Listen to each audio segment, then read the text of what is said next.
sounds great. Thank you very much. The YouTubes are going to let you know we are live, even though YouTube doesn't show me as live. And there's the YouTube is showing me as live.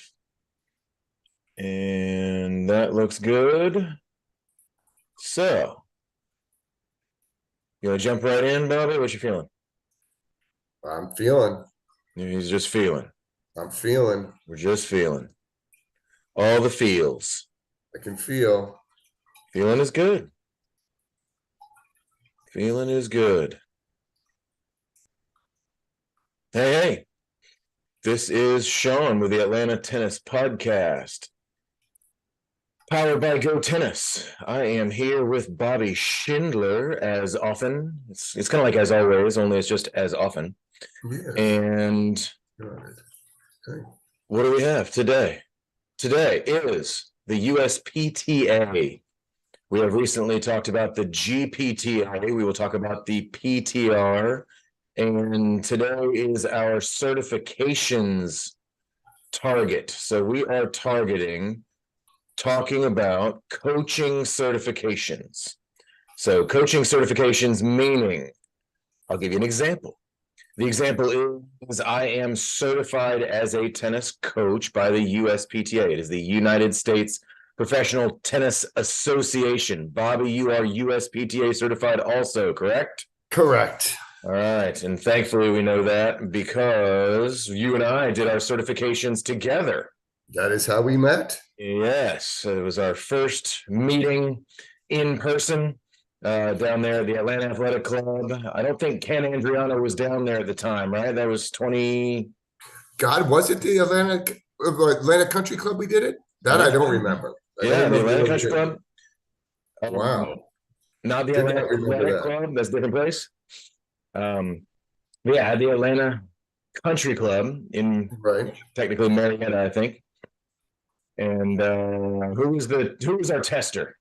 Tom Douglas. Tom Douglas, the legend. The legend, exactly. Yeah, I saw him on a webinar recently talking about his path and all the things that have happened for him. And that was 21 years ago, if I'm right. Was that 2022? 2002 we were certified. Yeah, right around there.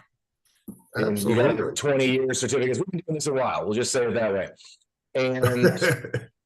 And so the certification is just like probably any other certification, like a plumber or a barber. Do you need a certification to cut hair? I don't know. You probably you certainly do. You need a license to cut hair. A license. Is a license different from a certification? That's a good question. I could ask if my daughter is a cosmetologist, but we spent a lot of money to get that degree. So okay. My mother-in-law did that for many, many years in Ecuador. And cosmetology needing a license. Okay, so tennis coaches don't need a license. We have a certification or we don't have a certification. So one of the things we want to talk about today, the USPTA is one option for a certification. So that option meaning I can be certified by the USPTA. It is a certifying body, organization. Yes. And there's another one, the other major one that we see most often is the PTR, which is the Professional Tennis Registry. And that was founded by Dennis Vandermeer. By Vandermeer, yes, many moons ago. And they compete and they essentially do the same thing. So it's not exactly Honda or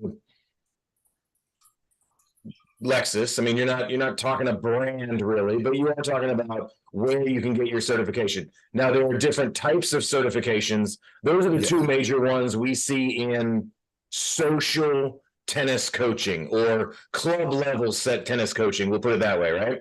Yes. So club level tennis coaching, something like you and I do, where I'm in a neighborhood with clubs and for clubs, a tennis club or a social club that has tennis programming. So Windermere community, where you are, as an example, you're going to want to be certified by USPTA or PTR because you're going to have all the member benefits, which is going to be the insurance is the big one. Liability insurance, yes. that your employer, the HOA, or the club where you work for, when I got started in a small club up in your neck of the woods up there at, or what's it called now? The Forsyth Racket Club or something. It was a Castlebrook Tennis Club is what it was originally, and needed to get certified. It was part of the deal. When you go to Capital City Club and work for Bill Anderson, he's the one down there, right? Or you go to TPC Sugarloaf and go work for Robo, a good friend of ours. He's going to make you have to be certified. It's like when you go apply for a job and you have to have graduated from college. When they say it's a minimum requirement, it is often a certification in this way. Now, the two are a little bit different, the USPTA, the PTR, and we're going to talk mainly about those two. There are others. USTA has certifications for coaching. I believe a lot of that is targeted at juniors.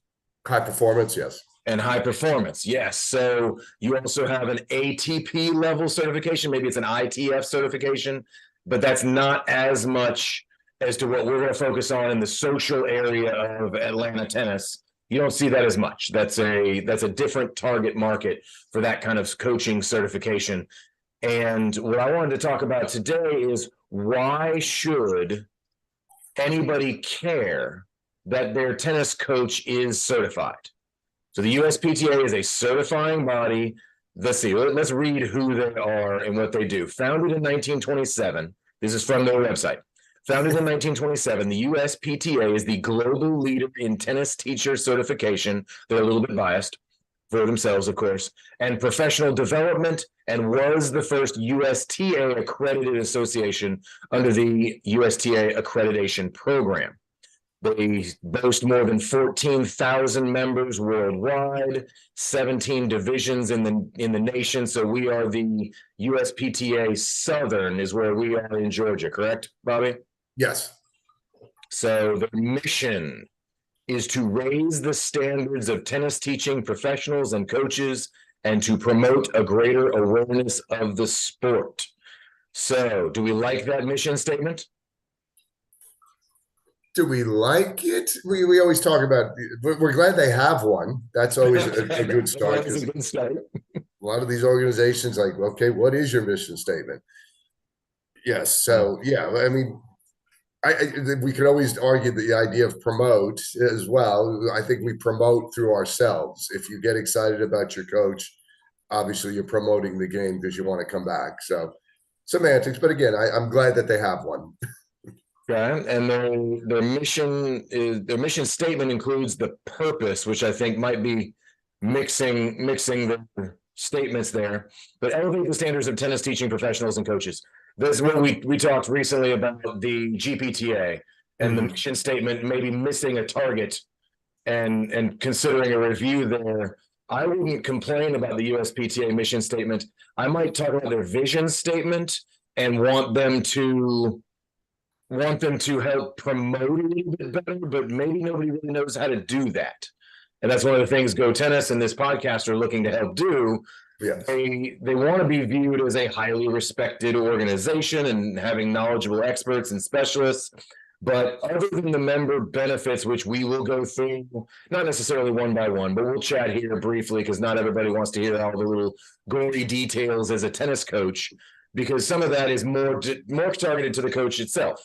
So our target from a point of view of the coaches wanting to get something out of it, is it worth it for us? And the answer is maybe 9 times out of 10, yes. Because if we want to be a respectable member of the coaching community, we want to be part of the community, we want to maybe get a fancy country club job one day, or maybe we've already had that and we're going more in the self-employed route, it's kind of necessary, like needing a college degree to get a certain jobs. It's kind of minimum requirement within the industry. Now, it's not minimum requirement if you just have a basket of balls and you're going to teach some lessons after work, right, in the local neighborhood and risk getting kicked off the courts by Bobby Schindler because you don't have permission and you don't get it. So the USPTA does a pretty good job of training us to be respectful of the other coaches and their territory, so to speak. So how do we promote, let's just say from a GoTennis point of view, how do we promote that these coaches should be certified and that it's a good thing that they should get involved? Is it mostly the insurance? Because we're not really going to say, hey, get 20% off your tennis balls, right? No, and you know, they've done a good job over the last few years, really enhancing that. I think, you know, that's one place I think one thing that I always laugh about, since we are Atlanta, the certification here notoriously, unfortunately, never carried the clout as it did in other places, as it should, because of what you mentioned, the ability for somebody to, oh, I played college tennis, and so I have a hopper and I have some tennis balls, and I'm a tennis coach.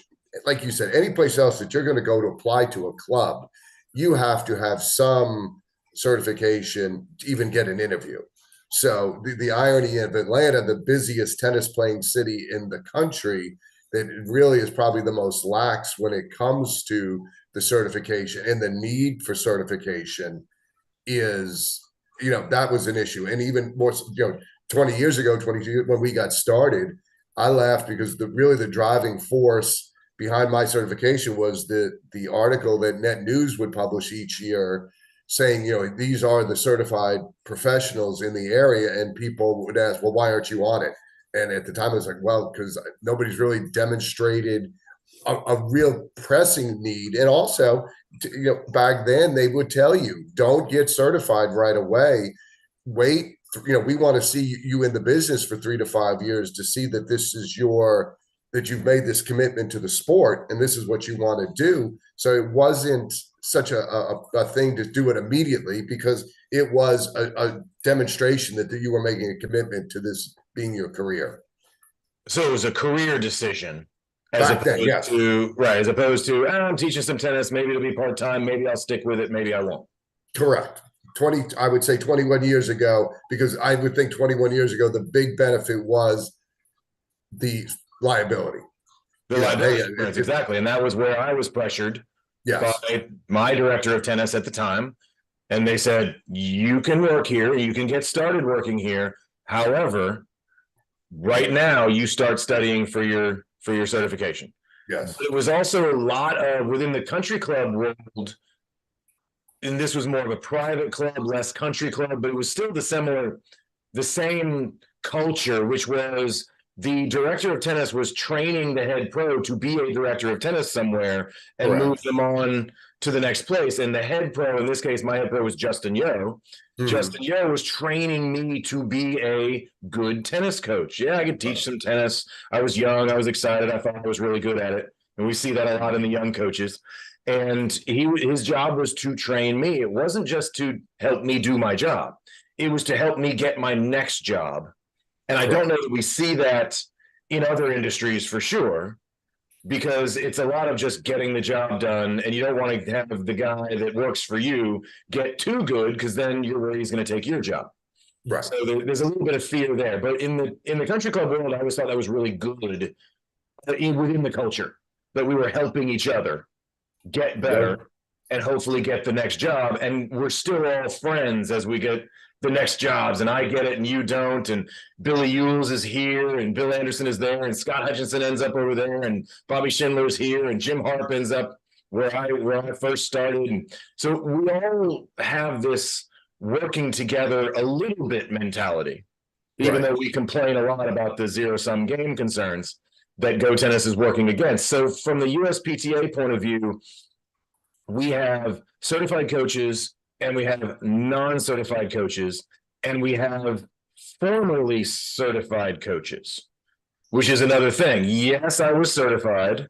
Yes, I've been trained. So it's like getting your teaching certificate, and I graduate college and I'm a school teacher. And then you kind of don't keep up with your dues or whatever it is you have to pay the union, or I don't know how teaching certificates work. I just assume it's similar. It's like, I kind of let it go. I don't pay for it anymore. Is that something that is more common than I think? I don't know anybody that. It's more common than you think. Okay. Yes, that's very common, matter of fact, because they allow you, for instance, with me being the certified professional, I can add people for the liability under my certification. And you can do Now, that probably cheaper than they can keep their own certification going. exactly. I mean, all my people are certified, but they're not necessarily up to date, and I keep them under my certification, with their cover for liability. And they Gotcha. also offer the ability to cover the establishment. So I can cover Windermere as well to have an overarching umbrella. So, they're covering all the bases again. But I think over the last, 10 years is when they've made substantial strides to really sit there and say, this is why, as my former mentor, Dennis Hort, always used to say, and we talked about it, I think we were live, you need a license to cut hair, but we allow you to go coach somebody's children and be around children without any certification, without any license. And it used to drive him crazy because he was brought down here by Tom Gorman and Dennis Ralston, two former Davis Cup captains, to run their academy. And after that closed down, he would have to go to subdivisions and be interviewed by people that didn't know who Tom Gorman and Dennis Ralston were. And he'd be like, I did all this in my career and I'm interviewing with people, because this is the mid 90s, mid to late 90s, when tennis is exploding in Atlanta, and nobody was prepared for what was about to happen in Atlanta.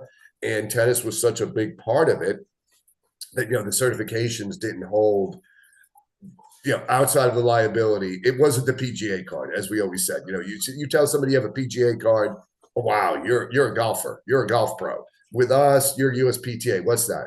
And as I think you were alluding to earlier, is that someplace I wish they did a better job? I mean, they've done a lot of government lobbying per se to try to establish themselves.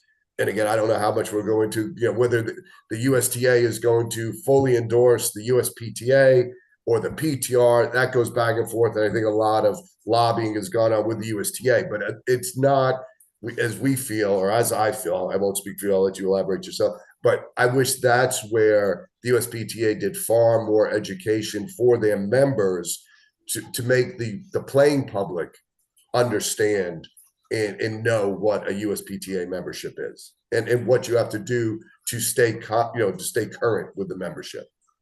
That it's more than just your on-court ability. You still have to do, you take an on-court exam, you take a history exam, you take, a rules exam, and then now you have to do continuing education. Mm-hmm.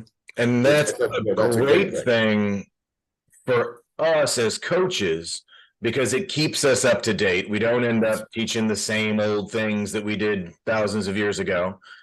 And it modernizes the coaches rather than allows us to just tenure ourselves in as a coach and still teach the old ways. Yeah. Not that all of the old ways need to go away, but we probably need a little more of that grit from the old ways at some level.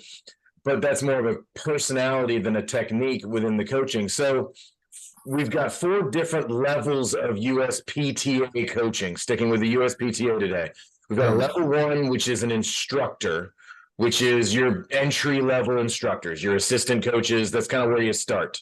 Right. But if I remember right, when we took the test, and I don't know that I'd have to find out how exactly they're doing it now. When you and I took the test, if you got an A, you got a certain level, P1. If you got a B on the test, you got a P2. If you got a C, it was like how you did on the test, right, as to where your level of instructor was, which I thought was interesting. I think now they're doing it a little more, testing specifically pass fail for each level. Yeah. But level 1 is instructor. That means you can coach tennis. You're certified. Yes. Level 2 is professional. I think that's more of the country club level. You need to have you're going to wear a collared shirt.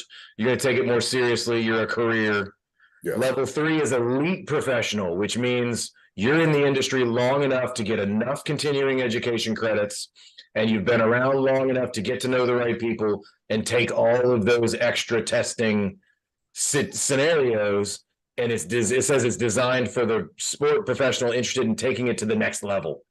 So obviously maybe the master's degree within the master's, USPTA. I think is the highest. Is that the highest now? Well, I was going to call the master professional as kind of the doctorate.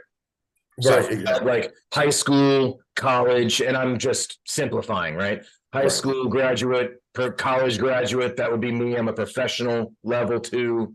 Elite professional would be the next. It would be the guy doing all the right things to move up in the USPTA certification, like a master's degree almost. And then master professional being the almost a doctorate, right? So that's kind of how I would describe it.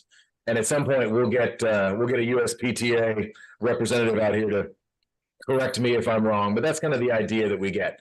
And in that case, you probably don't have a master professional teaching in your neighborhood. No, you might. In Atlanta, you might. I mean, that's the kooky part about Atlanta. Now, there's a lot more that goes into becoming a master professional.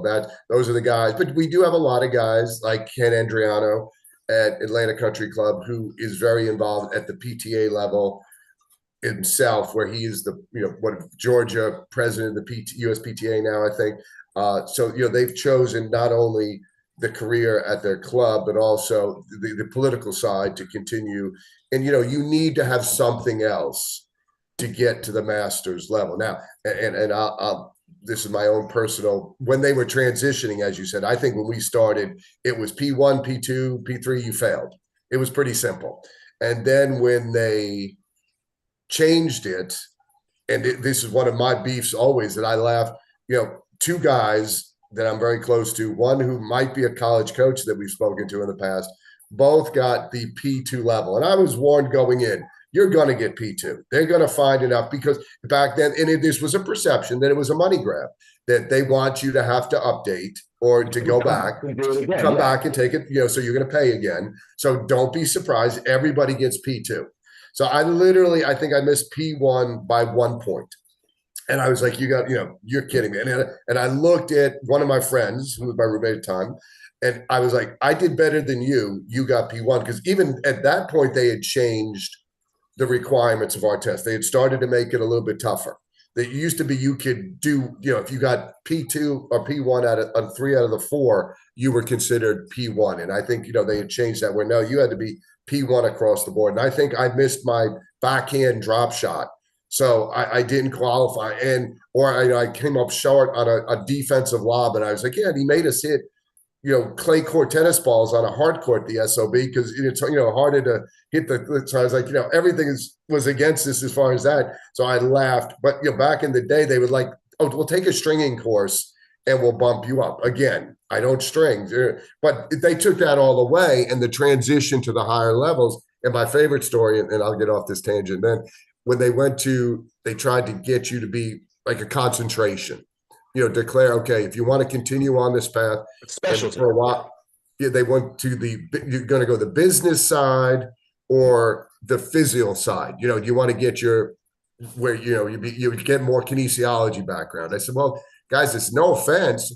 I have a master's degree in sports marketing. I was on the senior tour as a tournament director. Not that I'm all that, but I would tend to think I got that covered.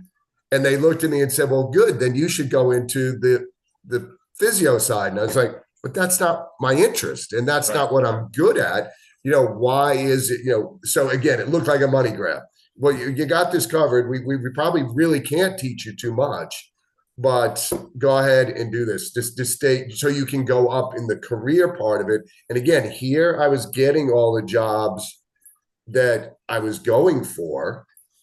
Probably there's a certain level in Atlanta that, and it goes back to fit and whatever, but, so that was always a thing. Again, internally, I wish they'd clean that up for the old timers too, because I think a lot of people, that's where you lost people as far as that. I got certified, but I didn't continue, I didn't hold the certification because what does it all mean?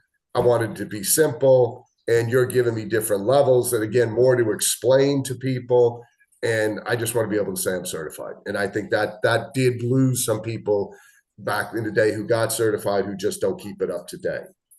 Well, and that brings 2 questions to my mind. One, which is, I'm going to look at the benefits, the member benefits. There's a lot of equipment benefits, which is great, except a lot of certified coaches work at country clubs and don't need equipment benefits. That's kind of a missed target there. That helps you and me if we're buying our own things and then expensing it. That's a different setting.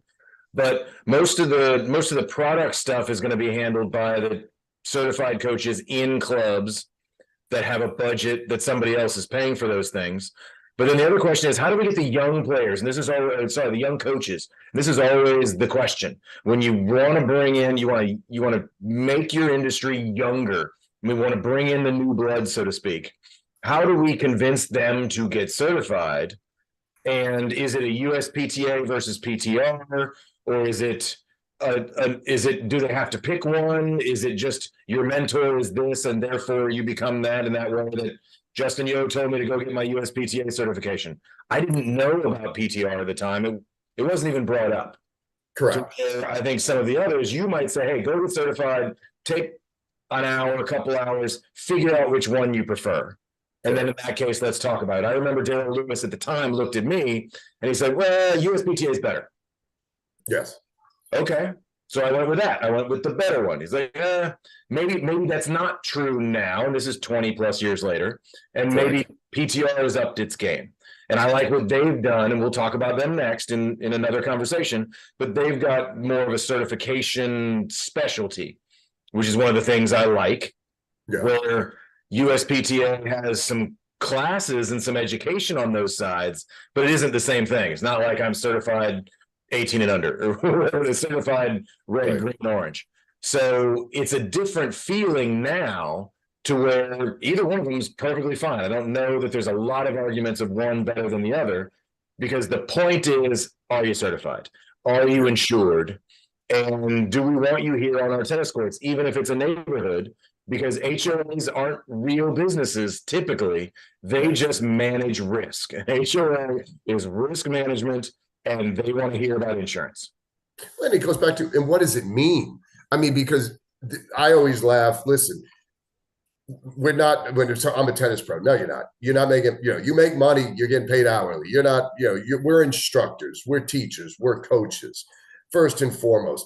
Bill Belichick, who before this year arguably would have went down as one of the top two greatest football coaches at the NFL level of all time, played lacrosse. His exposure to football was his father was a football coach. Yeah, he played when he was young, but he played lacrosse in college. He didn't, so he's not a professional level, nor was he ever, but he's certainly a darn good coach. So what is, and what are you hiring when you get most of your hey, our teachers growing up were not experts in history. They were not, they weren't going on Jeopardy and winning the history exam, of knowing everything, but they're still quality teachers. They still, and so what is, and again, I think that's an important distinction that they need to work towards, is that, you have a coach, not necessarily a player. Yeah. And that's a conversation we have often, which is, okay, I don't care how good you are at playing. Now, granted, if Bobby missed his P1 certification because he missed a backhand drop shot, yes, you're probably still better than all of your students. Right. Because not all of us are hitting with elite level juniors or 5A level players. Right.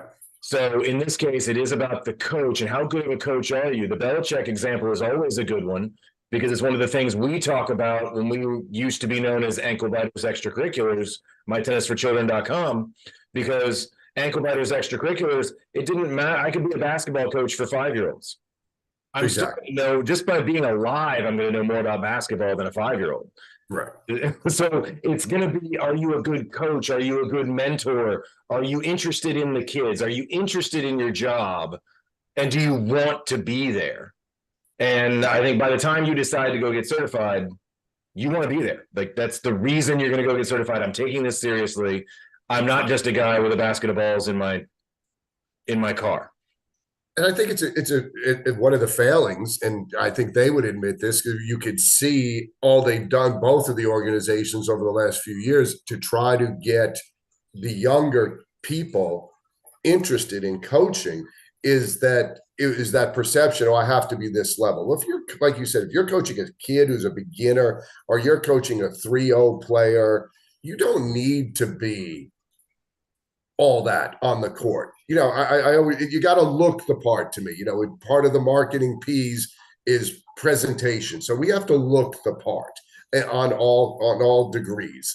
but you can still be a good communicator. You can be still smart because, like you said, most what we want to call them cub or rookie coaches try to go out there and impress you with their knowledge, and they talk too darn much.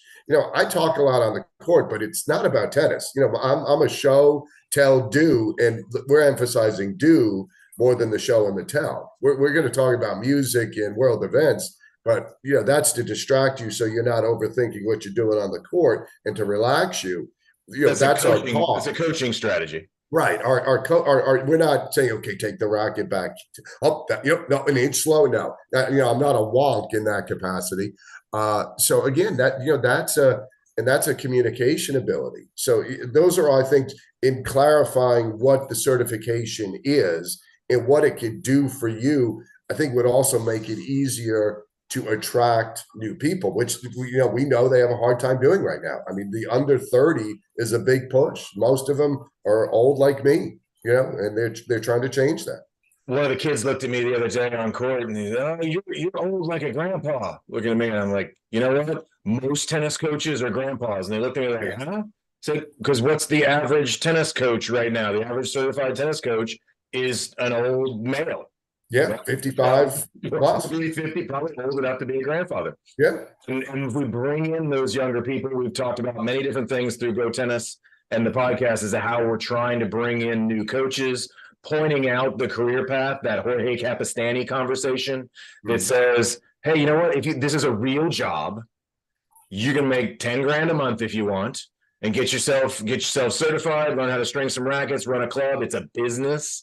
Eventually, you spend less time putting the pieces together and being the mechanic, and eventually you become the business owner who tells mechanics what to do. The career path is there, but not everybody thinks that a tennis coach is a real job. I used to joke and saying, hey, we're all tennis coaches till we get out and get a real job. Right. It was when I was young and didn't understand that this really does matter to some people, and we help a lot of parents with their kids, and tennis coaches do a lot of great things helping busted teenagers and people that just need to get out of the house. And there are a lot of things that tennis coaches bring to the world, but there are also a lot of things that insurance brings to the tennis coach. The employer of the tennis coach that says, all right, this guy is safe play certified, he's USPTA certified, we should be able to trust him with our child. But back to your point about the level of play, I can think of quite a few examples. One of my favorite examples, I used to coach with a guy named Scott Hutchinson, who now runs programming out at Great Atlanta Christian School. Right. And I thought it was amazing in the beginning. I'm like, well, this guy didn't play college tennis. How could he be a great tennis coach? Yeah. And then I watch him and I see this guy looks the part. He knows exactly what he's doing. And then I realized he's a PTM graduate. He has a college degree in being a tennis coach. He came out of college as a better coach than I did as a tennis player. Because I was a college player. He came out as a coach, and he was trained in that. And that makes a huge difference. It's better than if I need to be able to go think I can make it on tour. And I never thought that. Who did we talk to recently? Somebody with Marcelo or whatever made his comment about, oh, we all thought we were going to make it at one point. Yes, exactly. Well, everybody does, but you look at just do the math there, guys. Yeah, no, I don't think Bobby or I ever thought we were going to make it as professional tennis players. It was just not the thing. So coaching became a good lifestyle, and has become a good lifestyle for us. And the insurance and the member benefits of being a certified coach has really been a great thing. It's also the resume minimum for a lot of jobs out there. And that's going to matter. And next time we will talk about the PTR. We can bring up the other certifications as well. But the USPTA in this case, there are a lot of member benefits for coaches. You can save a lot of money on tennis balls, on equipment. We buy balls. We spend thousands of dollars a year on tennis balls. Everybody tries to figure out why they're not rolling in money, charging $100 an hour. You have probably no idea as to how much a tennis coach has to spend on equipment and the things that we need. And those dots are getting expensive. We're going to have to talk to on-court, off-court, because those people, we need to figure out the deal on that one. But Bobby, thank you so much. I appreciate it. And we will. Quick, Shaun, before we get off, I just want to give props to John Embry, who is the outgoing president, who ran the 15,000 person organization, and really who's under his leadership, this has grown so much over the last 10 years. I called John Friday to see if he'd be interested in the future to getting on, and knowing that, we know he's retiring or moving on to other things. And I called him Friday afternoon, and literally Saturday afternoon, he called me back. And again, I'm one of 15,000 people on his, and not only was kind enough to spend a little time on the phone with me, but gave me the name of a person who hopefully we'll have on shortly to further elaborate on the USPTA. But, again, I think that certainly somebody like him took the membership, the certification, and the importance to a new level where it is being discussed to try to get the reverence at the highest levels with the PGA card, where, there is a USTA certification type thing. Well, everybody's heard of the USTA. So, if this is the certification we need, whatever it is. But, he's been a driving force in that, and just want to say thanks to him for getting back to us so quickly. And good luck to Brian Dillman, who's coming in to figure out Exactly what's next. So we'll find out what kind of CEO he is specifically. And not a lot of us in the trenches, so to speak, deal with the CEO of an organization like that. And I think that says a lot about John Embry, that he's willing to call us back and say, hey, we've got a thing going on. We're trying to do good things for the tennis community here in Atlanta. Give me a call back. Love to find out what's going on and who can come talk to us. And that says a lot, because that says they are in our corner. They're not off just in some high rise making money, making decisions, and not talking to those of us that are out there doing it every day. Absolutely. Every occasion during my career that I needed to speak with John Embry, he always called me back. So that, which again, being a soldier in a 15,000 person organization, to have your leader call you back, that always, it was always impressive. That's good. So we'll see if Brian's going to call us back. Let's test it. That's right. I'm going to call Brian next. And now that give him a chance to get settled in. We'll give you 90 days, Brian, then we're calling you. That's right. But yeah, thank you, Bobby, as always, and thank you for the reminder to. We'll give a good send off to John Embry. He's put in a good, strong 10 years, and hopefully Brian can take it to the next level. Very good. Thanks, Bobby. We'll talk to you. Have a great day.